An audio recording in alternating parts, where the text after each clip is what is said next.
દ્વારકામાં જન્માષ્ટમી પર્વ અંતર્ગત ચુસ્ત સુરક્ષા બંદોબસ્ત ગોઠવવામાં આવ્યો છે। દ્વારકા પોલીસે 6 ઝોનમાં પોલીસ બંદોબસ્ત ગોઠવ્યો છે। મંદિર ખાતે 2 ડીવાયએસપી સહિત 356 જવાનો તૈનાત રહેશે। ડીવાયએસપી, પીઆઈ, પીએસઆઈ અને એએસઆઈ સહિત 1153 પોલીસ કર્મીઓ તૈનાત રહેશે। બેટ દ્વારકા મંદિરમાં પણ અધિકારીઓ અને જવાનો તૈનાત રહેશે।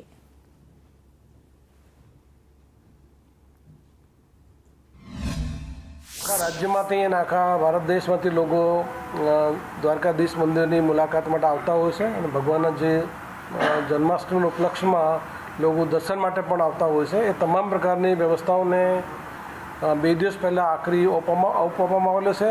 સાથે સાથે જે ત્યાં દરેક પોલીસ અધિકારી કર્મચારીઓ મોટી સંખ્યામાં તૈનાત કરવામાં આવેલા છે। તમામ જગ્યાઓ ઉપર લાઉડ સ્પીકરની વ્યવસ્થા કરવામાં આવેલી છે અને કોઈ નાના બાળકો ગુમ નહીં થાય એના માટે પણ હેલ્પ ડેસ્કની એ ઊભી કરવામાં આવેલી છે।